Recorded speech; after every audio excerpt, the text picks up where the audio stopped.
be a threat in the playoffs? I'm sure we'll find out. Najin versus Samsung. Picks and bans for game number 1, and there's a Yasuo ban coming out against Crown. Interesting. Callista ban, of course, against Najin. There's a Hecarim ban against Kuve and the Rise. So pretty standard red side bans, but I'm a little bit surprised about the Yasuo. I'm surprised about the Hecarim, too. Now, in Najin's last best of 3, they did lose to Kuro's Yasuo.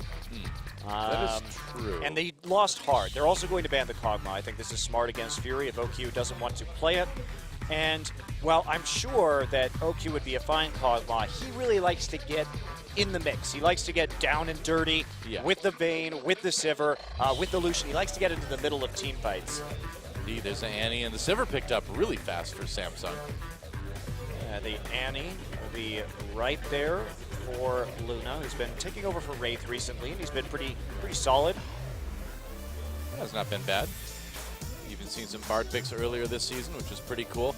Now, we saw one Leona game the other day, and it really seems like Leona's a champion that could really start coming back here with the way the meta's going. Right, and since we see a lot of these support bans and bans against primary engaged supports, that does bring up some questions. And interestingly, Najin is going to prioritize the Victor over the Azir, even though they know Crown plays it. Corki actually going to be the pick from OQ, a champion that hasn't really been playing recently, so that is a very interesting draft from Najin. Yeah, and it's not the type of champion that you can really hard carry on, too. So we'll see what he's got in mind for this. Especially taking a matchup that isn't good for Corki pre-6. Especially with that Annie to get in there and get some stuns down, maybe get some good trades off with the Sivir. Now, the Nidalee being flashed right now, of course, one of Samsung's primary champions, and Kuve is actually going to blind pick the Gnar. That is very interesting indeed. Of course, Gnar is definitely a very safe blind pick. He's good in many matchups thanks to his range. Yeah, very true. Maokai would be pretty reasonable for Duke. Yasuo. The Yasuo and Hecarim bans are so weird from Najin. Well, it makes you wonder if they've got something planned for the top lane, but right now it's just looking like a very standard pick. Well, certainly Kuve is a good Hecarim player. That's not deniable, but I just don't think Hecarim is that strong anymore. He requires too much time to build into items. Sure, maybe going back to the Thresh.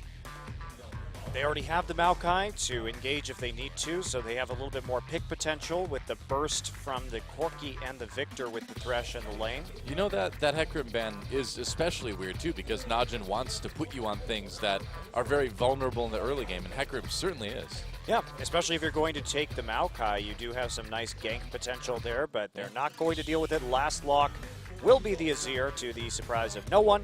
Yep. Samsung really liking that. I mean, both teams looking like they've got some pretty well-rounded standard compositions for both sides. A little bit more poke from Samsung.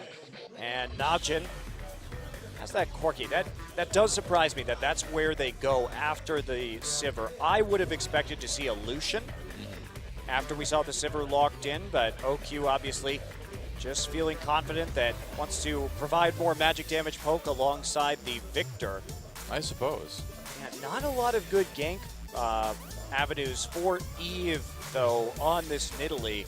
Not until Gnar hits 6, and maybe, I mean, really, bottom lane is the only lane he could feasibly go to before 6, and after 6, he's going to have some more options with the Gnar stun and the Tibbers coming in, as well as the ability to kind of isolate Goon with that Emperor's Divide, but definitely much more attractive ganking in the side lanes from Watch here early. So we'll see if he can make that work, try and get Duke or OQ ahead.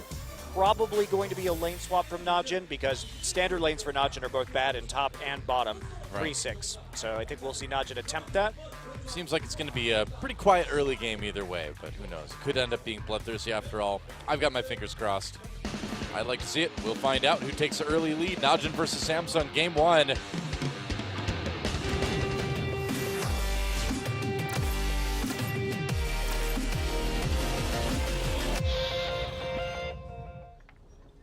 And welcome to Summoner's Rift, again for our first game of the night. Najin Empire versus Samsung Galaxy.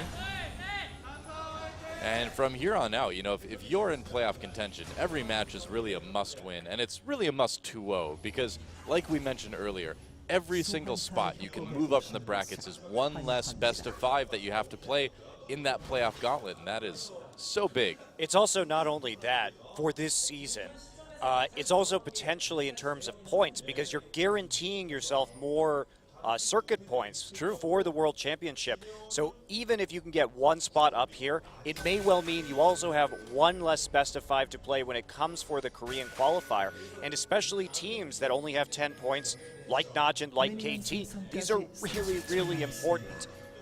So the stakes are very high. The teams, I think, really do understand that. And we're going to see some kind of very good matches for the rest of the season. We've got only a couple weeks left now.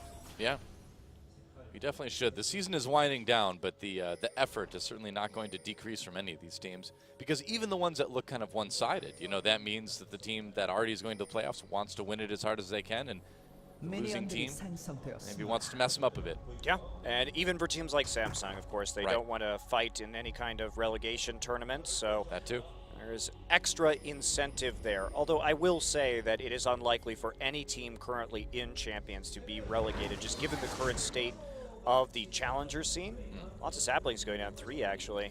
Yeah, gonna help watch out with this. I wonder, do you think Duke's just gonna take the little ones in? No, looks like they're just gonna double jungle it. Just double jungle it, and we do see the lane swap coming in as expected. Pretty clear that this was going to be the case. And Goog actually getting some nice harass damage down early. He took his Q at level 1. Ah, so you can go in and poke with that and then use the shield to take a couple auto attacks from the Sand Soldiers. Yeah, interesting. Clever. So, yeah, in terms of the challenger scene, for those of you wondering, the reason why it's unlikely that any current team sort of gets relegated is because it would have to happen by an amateur team.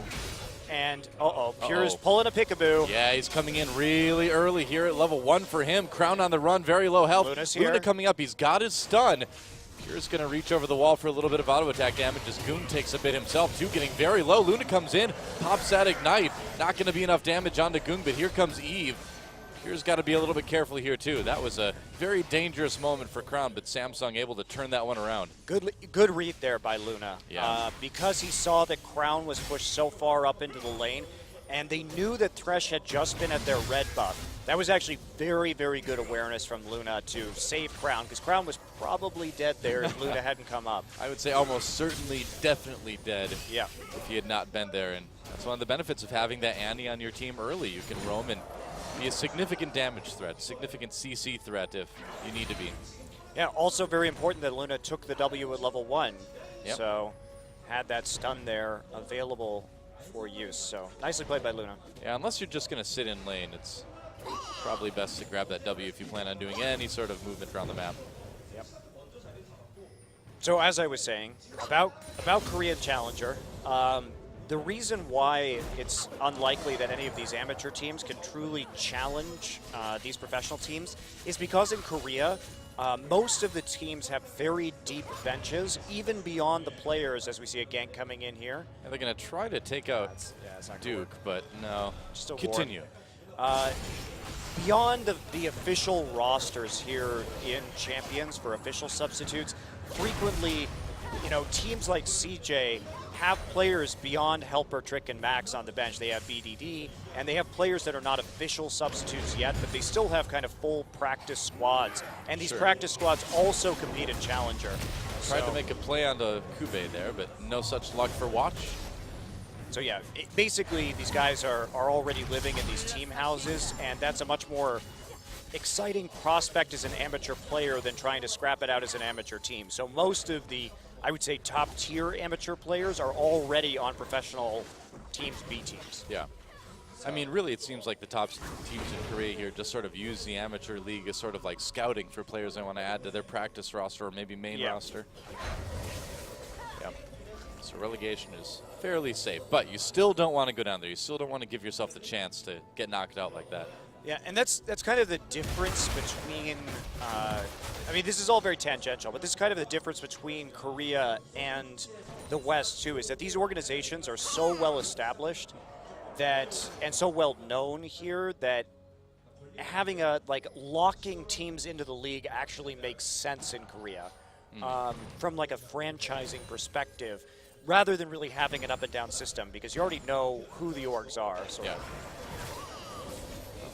Luna harassing Pure a little bit as he tries to protect that pink ward. Manages to take out one of the stealth wards of Pure, so a little bit of a trade there, but it works out okay for both sides, really. Yeah, it does. I'm a bit surprised that Luna is in the top lane, because Gnar is a ranged top laner, and they could probably punish harder against the Maokai and bottom. But Kube having some problems getting CS here compared to Duke. Duke, especially since Duke is in that 1v1, he actually is able to farm with some saplings and start to move up when it comes to getting some nice pressure down, and they're just going to change him right over. So Najin has a successful lane swap. OQ surprisingly moving early down to that bottom side, but Fury only has a pickaxe. Yeah, I mean, with that phage for OQ, he could harass him quite a bit. Yeah, usually you don't want to move over till you're kind of 6 or close to 6, so it's a bit premature. It's a bit OQ of him to do that. Yeah, with how well, I mean, now Nara's caught up from that last wave, but here we go. Oh, gank on the ground here. They're going to flash ahead. Didn't get him to play. Got him with the knockup. Nice death sentence to pull him back, and that's first blood going to Goong. Yeah, using 3 flashes for that, though, to get both summoners out of Crown. A little bit of a mistake on the play, but they still caught Crown in the end, so Goong with that first blood. And he's going to get rolling early on that Victor. It was nicely played at the end, particularly that death sentence follow-up was quite good. Yeah, Pure didn't quite get too much out of the play, so he had that death sentence ready to go right after the flash from Crown and landed it very well. And here we go, now watch. Luna has to burn his flash in a little bit of trouble. That's another summoner down for Samsung.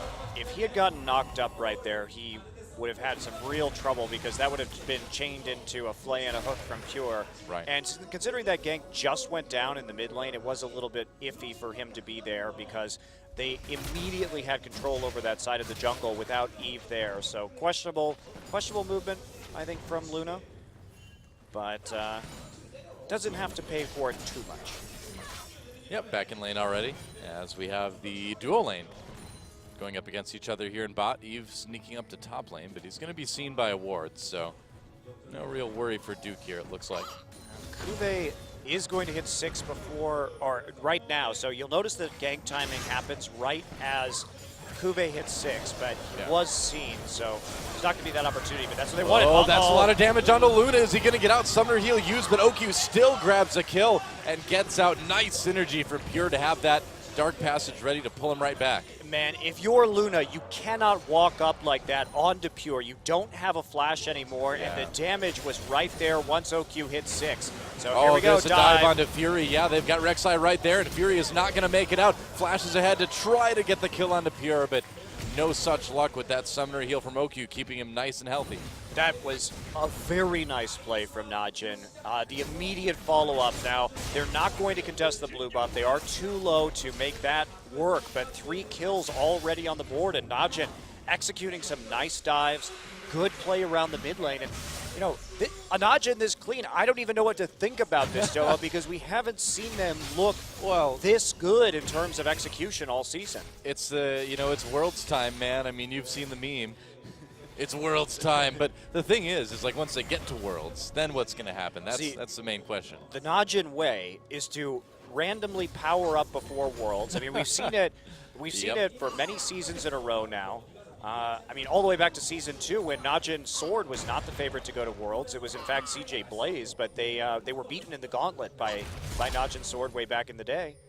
And at that point, you know, they come to Worlds like they do last year, and they had that amazing run through the Korean qualifiers. They had to win 3 consecutive best of 3s to make it there, taking out teams like SK Telecom, the KT Arrows, who had just won champions. They were looking red hot. That's the thing, is that for 3 years in a row, Najin is a team that should not have gone to Worlds and then went to Worlds anyway. 3 years in a row, same situation. I guess my hope this year, Doa, is that if they go to the World Championship, that it's not like last year where they just show up with nothing new, playing exactly the same thing they did a month previously. Yeah, it would be nice. That was kind of a shocking disappointment last year. Although I will say that I think that they're their individual players, if they were to go this year, are stronger. I mean, basically, like if we consider Zephyr compared to OQ, that's like a massive upgrade. Oh yeah, certainly and, night and day. Duke has a larger champion pool than Save did, and is still a carry top laner. Goong's still here, Watch is still here. I think the only thing they downgraded on really was Pure for Gorilla, but Yeah. Pure's been playing well. He's Pure's solid. Pure's still a strong support player. Oh, we see some action with jeez. Crown, and that's a 1v1. Goong just takes him out and casually swag walks away. Wow, I want to see the start of that one now. We're going to need a replay. Especially since neither player had flash. So Crown, I think, was just trying to scoop him into the turret and then underestimated the amount of damage that Goong was going to be able to do. Yeah. Maybe Eve wasn't quite there yet. It's going to be interesting to see how this worked out. Eve still has flash. Yeah, could have just been an issue with synergy between the jungler and the mid. Could have just been a bad decision by Crown. Nice outplay by Goong either way. And that's a big lead for Najin early on. You know, what's going to be fun, Doa, is that if Najin keeps playing like this, watching Najin versus SK Telecom, which is in the last week of competition. Suddenly is a bit more interesting, isn't Right? it? Yeah. Really is. I wonder. And a lot of teams have been catching up a little bit to SKT lately. We'll see. Well, Crown's going to have a tough time in this mid lane now if he hasn't already. Because Goong's going to be able to poke really, really hard with the Death Ray, with the Q. Here comes Watch. Eve is here already. Eve is already there, yeah. They have no idea that Watch is there. They don't have Oh, good Pierce horse in the going to river. flash play. It's a two-man, and here comes Watch from behind. You're very, very low. Whoa, but big nice, knock big up. knock-up. Yeah, that's right. Rek'Sai doing work. Support goes down, but they did take out Fury. There's a flash from OQ. He missed his rocket, but Watch is there to get him with the Prey Seeker. Eve coming in, and Watch just doing a bit of body blocking to keep him safe. No, there's a knock-up. They are going in, and that's a triple kill for Watch. Are you kidding me? What is this Najin team, and what have you done with the other Najin team? That was a very nice play. Now, was there a mistake there? Potentially. No teleports coming through despite all of these ganks into the bottom side. I wonder what the status of that top lane was. Was Kuve worried about going down there with the twisted advance because they were standing very close to each other in the laning phase? Did he perhaps not have the Mega Gnar up? I think the Mega Gnar had just ended when we went back up into the top lane after the fight in bot, and so both players would have been able to knock each other out of the teleports. I think that was the issue there, but I'm not sure. Either way, it's a big fight here. As Pure comes up to top, they want to make a play on to Kuve, but he's going to get away with that flash. Either way, a summoner burnt in favor of Najin. Yeah, easy summoner. Just all Pure has to do, use those Boots of Moby, walk into lane, flash gone. Boots of Moby, huh? Boots of Moby, yep. Let's see. Moby boots, Boots of Moby, whatever you want. The boots of the late 90s electronic artist. That's right.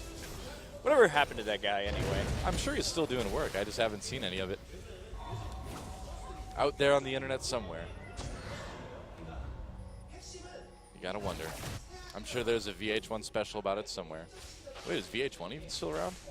I don't know. We don't live in America, so we don't have cable. That's the thing, man. I haven't watched like American television for like 4 years now. I haven't watched American. It's been great, by the way. I haven't watched American television for 10 years because as soon as I moved out of my parents' house and went to college, I just never had a TV or cable ever again. Yeah. I guess that's kind of similar with me, too. I really didn't watch TV after. What do you know? Internet generation, yo. That's right. Oh, Goong just keeping the lane nice and pushed up onto Crown here. I don't think he's done too much damage to that turret yet, but he should start poking away at it fairly soon as Najin moves towards his dragon. And man, the difference between OQ and Fury right now is huge. Pickaxe, Zerker Greaves, and Avarice Blade compared to a completed Trinity Force. There is no way that Samsung can fight this. Their best plan is to turtle until the ultra late game because they're so far behind. Najin's in a big power spike. They have 2-0 on Goong, 2-0-3 on OQ. So Samsung, fortunately for them, they have great wave clear. They have Azir turrets to try and turtle this, but it's still going to be super hard for them. Yeah, I think it will. Especially right when the Baron spawns, because Najin's in a place where they can easily get that objective or force a fight. Well, Najin's doing a good job now after taking that dragon of just moving up and taking control of the bottom jungle too. So, you know, at this point, Samsung really only controls about 25% of the map, and that's slipping away fairly quickly too. Looks like the mid lane turret's just going to go down. Yeah, Duke is deep in the enemy jungle too, so they're trying to back off. They don't know where Duke is, and they're scared. Yep. He could just come in from behind, but you know, maybe the solution for Najin is Duke is just always brawling with a CC champion with the other top laners, so you don't have to worry about TP. No one, point. Nobody TPs. If you're bad at TP, you just want to make sure that the other guy who's pretty good at it can't do it. It's a good. I understand that makes sense. It's like a perverted logic, but it does make sense. When Duke's there, no one TPs. Fine, nobody gets to teleport now. If I can't teleport well, you can't either. It is amazing that we've seen no TP plays in spite of the fact that there have been multiple skirmishes before 16 minutes. You know, not that Cuvée is like the best teleport top laner ever, but still, I mean, Duke just, like you said, probably just isn't allowing it. Watch getting spotted by that ward, but he'll take it out with the sweeping lens. Meanwhile, Tibbers down onto Pure. Oku trying to protect him. Pure getting very, very low. There's the box. He pounces in for the kill. Going to give one up to Oku, and that's yet another kill for the Najin 80 carry. And yep, now the teleport coming down, and Luna in a lot of trouble. Have you seen my bear Tibbers? I could really use him right now. Too bad. He's on cooldown. He's dead. Tibbers is dead. Like Gangplank randomly. And Luna on the run. It's the Grand Annie Chase 2015. All right, this is getting silly. Who says Annie isn't a mobility champion? There we go. Flash and Watch should be able to finish him off. Well, Oku's going to get it with the rocket. There we go. That was a merry little chase. They allowed Crown to actually get some turret damage down, maybe lasting a little bit too long because Cuvée also has some free shots at the turret. He didn't use TP to follow that up. There was no point in using TP for him there, but not quite going to take down the tower. Here comes the lantern. Oku. Oh, Cuvée. Hey, he's just been around the entire map at this point. He's still going in. Goong is here too. Yeah, that's right. They really want to pick up here. Wow, nice grab right on the hop with that death sentence. Chaos Storm zones out Crown as Oku finishes off the Gnar. Oh man. That was a great reaction from Najin because we saw Crown pull out of the mid lane just because he saw them coming, but basically Cuvée overcommitted to that top damage, and Najin walked all the way from the blue side jungle of Samsung around the back of the Dragon Pit, through the mid lane and into the top lane on a murder train basically through Samsung. Well, we talked about how decisively Najin has been closing out their games lately, and it looks like this one's going to be kind of along the same lines, but it really is shocking just to see how tight Najin looks right now. What happened? I don't know. I don't know what happened. It's an excellent question. All right, well, Oku has a Trinity Force and a Blade of the Rune King at 18 minutes. Typically, we'd see, if you're lucky, a Cutlass at this time alongside the Trinity Force, but he is so damn fed. Yeah. He's ahead in CS, and he's 5-0-3. Yep. That's a Corki with 80% kill participation as well. That's, yeah, it's a nice stat. And Pure, man, Pure's plays have been so good this game. Like, even the response, even when he died in bot lane the last time to get the box down to get things locked up enough for Najin to get 2 kills out of it. Yeah. And coming back to Najin's power, remember, these are losing matchups that they are playing. They got the lane swap, which certainly helped alleviate some of that, but I mean, Azir should be able to poke out the Victor at least a little bit early. It's not too bad. And Goong just going to Gravity Well and choke.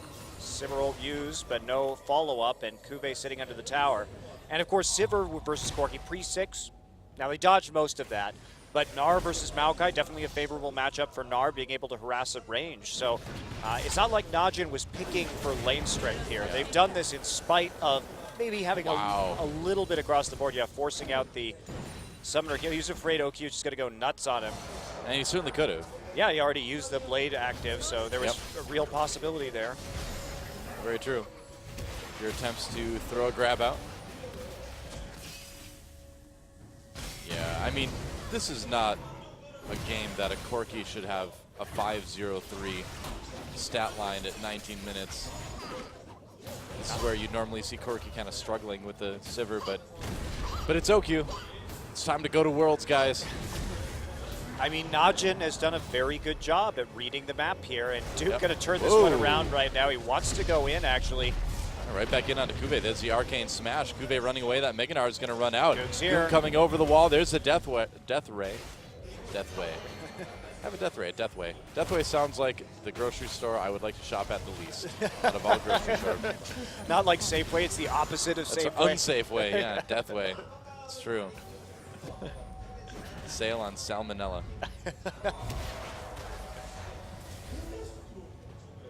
Yep. Well, I love how Najin's been playing this out. You look at the total package of this game, the vision control that they've been able to get into, the bottom side jungle consistently, the pressure they're putting on the map, their ability to create kills, and also just their skirmishing ability, and then the follow-up dives have been so crisp, really. I mean, Watch getting that triple kill was impressive, but man, this has just been a great game for Najin. It really has. Not so great for Samsung, but you know, what do you do? Najin just came into this with a will to dominate, and they certainly pulled it off.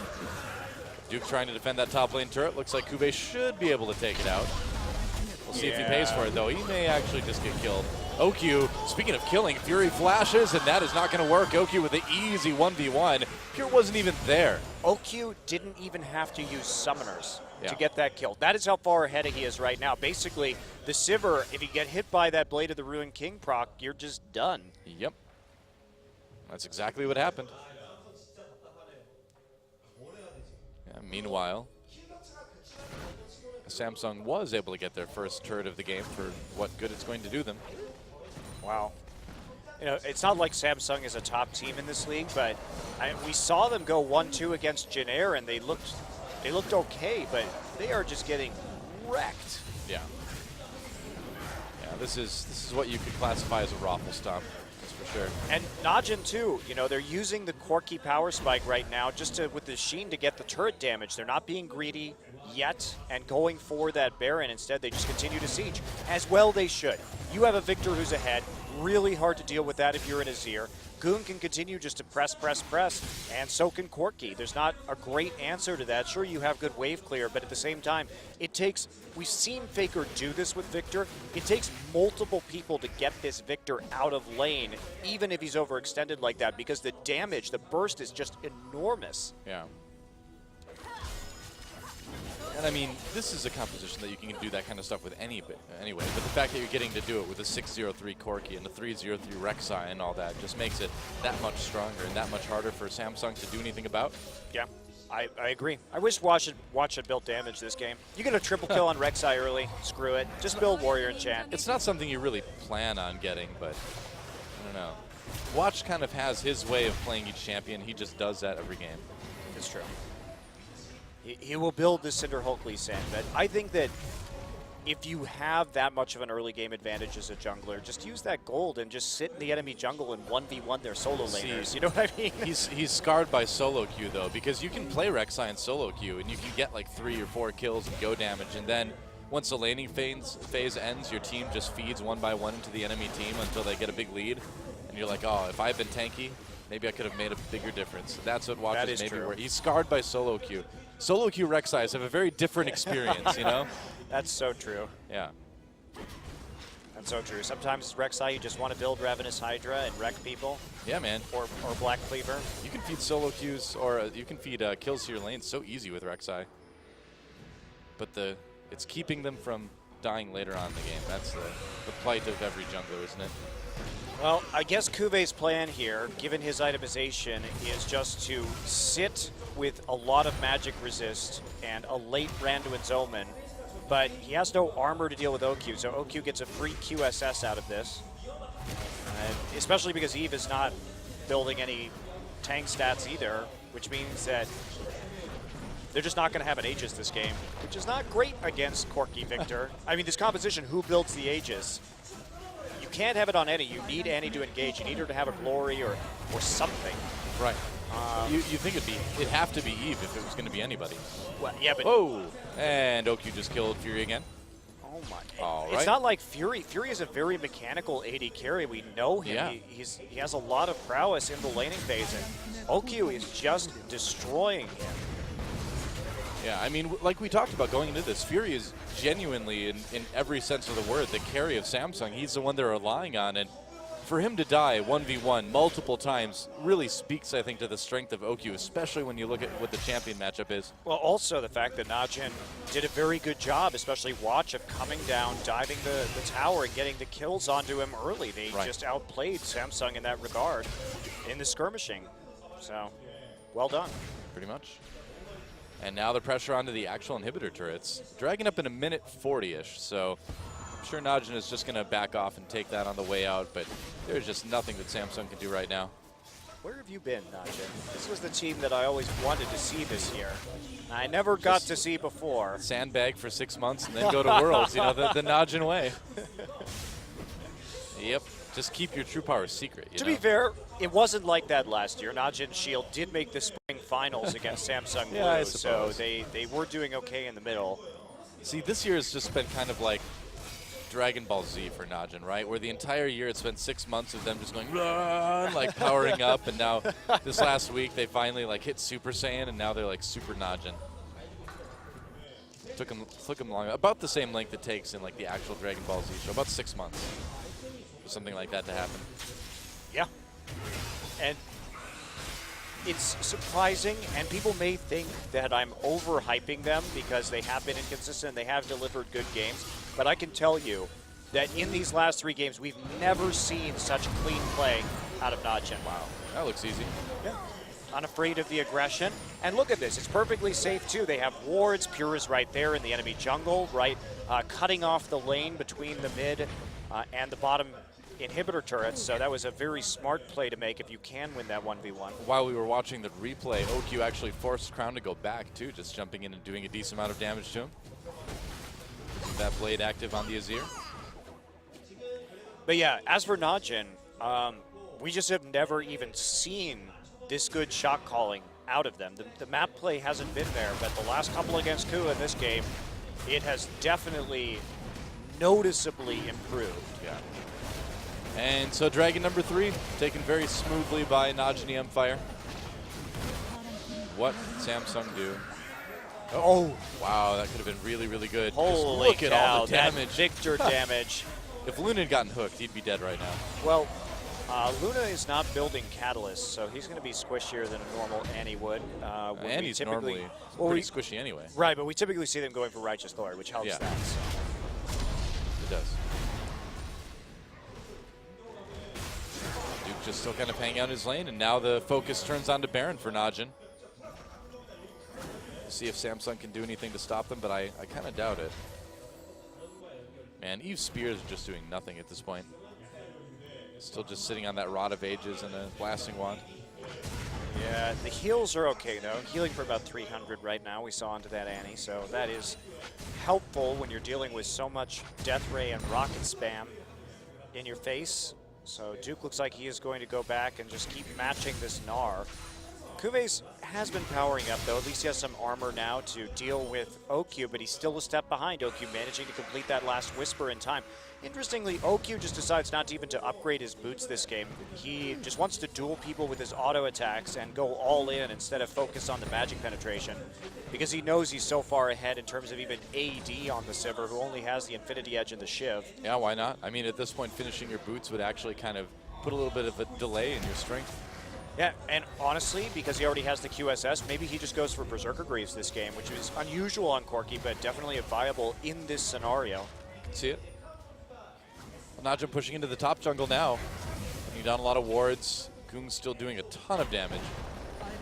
Okay, just going to split push his way to victory. Watch gets caught out a little bit, but there's a Lantern. Yeah, Pure making a play there. They did use Chaos Storm to keep Samsung at bay, so that is one ultimate out of the way that Samsung doesn't need to deal with, but it's not going to save their top turret. And wow, it's not going to stop OQ from doing a 1v2 on Eve and Fury. OQ, this is like, this is the scariest Corki I've ever seen. Kuve just trying to get turrets down. This is a smart way for Samsung to play. They know how far they are in the hole, and the fact that Kuve, they keep getting this winning matchup where at least Kuve can start taking out towers. Yeah. Split push and arm, man. New meta. No, it's good in this situation. Legitimately. As long as Duke just doesn't kill him once he gets out of. He might. Okay, Oh, goodbye. OQ just killing people. That was about a 1v4 there, I guess you could say. Yep, just QSSing Yeah. the anti-stun, killing the support, and now Duke on a rampage. Oh, boy. Kube has no more Hex Drinker. Yeah, he's got his flash, but it's not going to get him too far away. Can he get enough slows down to escape here? Duke gets close enough. Where's the Twisted Advance cooldown? Doesn't quite get it in time. And Najin just going to go ahead and start Baron. Eva's right there, but pure running interference. Flash play on the Crown. Crown tries to flash right into the box. Gets out for now. They're still going to kill Fury and turn right back onto that Baron, I would imagine. Oh, watch recalling. A little bit low health, so that may be dangerous. Through. Yep, but Duke is able to recall right now. Watch can get right back in the pit with the Void Rush. So Baron incoming. Here comes the TP. Yep. Duke's just going to wait on this to see if they can bait anybody else. Great shot calling again. Duke can teleport to the tunnel on the outside of the pit right now. He's got a lot of good options. Again, like just so crisp too. I mean, you're ready to flash play to start that one off, and everybody just jumps right on him. And there's the Baron for Najini Empire now, as if they didn't have enough of a lead already. Yep, and Duke wanders into the bottom lane, but the wave already pushing their side wave control, looking strong for Najin, so they can immediately start to use this Baron. Yeah, just need to push up mid a little bit, but even Pure is strong enough to do that. I am if so you're- confused, Doa. I don't know. I'm not confused by Najin anymore. You know why? Because I just, you know how you just go into this meditative trance sometimes, you know, you just clear your mind completely, and you're just like, what will be, and whatever Najin does, that is what they were meant to do. You know? Whether it's look absolutely terrible, like the worst team in the entire league, or potentially the best team in the entire league. Everything is right. Najin can do nothing wrong. They can only do what they were meant to do. Oh, OQ. Crown trying to get behind him. There's the Dodging hook. away. That's a lot of damage from Goon coming in. They get one already. There goes Fury. Double kill for Goon. He's going crazy now. Triple kill. Will he get the quadra? No. OQ steals it away. And Goon does go down to Cuvée in the end, but that will be at least an inhibitor. That may just be the game right there. Maybe. We'll see how fast they can Maybe. move through this. There's not a lot of wave clear with Cuvée right there. Yeah, that's true. They did lose Goon as well, too, but 30-second death timers. Luna's going to be up fairly soon. OQ just decides Holy to kill cow. Cuvée, because why not? Just why not? He's Corky. He's Corky Death Machine. This is the most fun game I've seen from OQ. No kidding. I didn't think he could go full OQ on Corky, but apparently I was wrong. That's going to be 2 inhibitors now, and they're just going to back off safely, and I like this a lot. They could have tried to end the game, but they played very safely instead. Go back. Perfect. You still have Empowered Recall. You've got another Dragon in 30 seconds right now. Take that. Make sure you can close this game. Yeah. Let's take a look at this replay again because it was impressive. Now, they have to try and make a play. So Crown just gets hooked right there, but that amount of burst damage is insane. Double kill instantly for Goog. And why not dive this at this point? Goog's going to tank the turret. Maybe a little bit sloppy right there. Gets killed by a Gnar ult, but doesn't really matter. That is just how far ahead Goong is right now. Yeah, if you're a mid laner and you get 3 kills and then die, it's like, well, what more does your team really want you to do at that point? So a desperate defense with the Azir turret. It's just not going to be enough. Oh, here we go. Emperor's Divide used, but the knockup still comes through on some of the Samsung members. Luna drops the Tibbers for the disengage, but you know things are going badly when you have to use Tibbers for that kind of disengage. Yep, pretty much. You're like, well, that Tibbers caused us to not immediately die, and that's the only benefit. Side wave control there for Najin too. This team is played a very clean game. Extremely good. We're going to see everything closed out. Looks like in the mid-30s as far as minutes go, which is about as fast as you can do it these days. I like what Najin did too. I talked about the Dragon, but they had already set up this massive minion wave at the top lane, push down mid, immediately rotate top, take down that third inhibitor. It's an even better play than taking that Dragon. Yeah, I mean, you can always go back to that Dragon anytime, but this is just the best opportunity to take this inhibitor. Tibbers just looks on sadly, and then finally just gives up on life. And Najin, they can kind of mill about. This is one of those games where OQ's going to be like, no guys, let's not end it. I just want more kills. Oh, I hope not. Well, Watch goes back. Void Rush right there. No surprise, just topping up on his HP. And here we go, waiting for that big minion wave.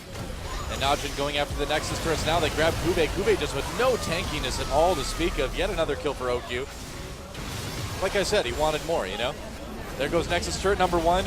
Fury caught even though he dodges that death sentence. Ember's Divide pushes Watch into the fountain. But that's going to be the end of the game anyway. Goong with another smooth double kill. Make that a triple kill. That is it. Najin Empire. OQ, geez. Oh, okay.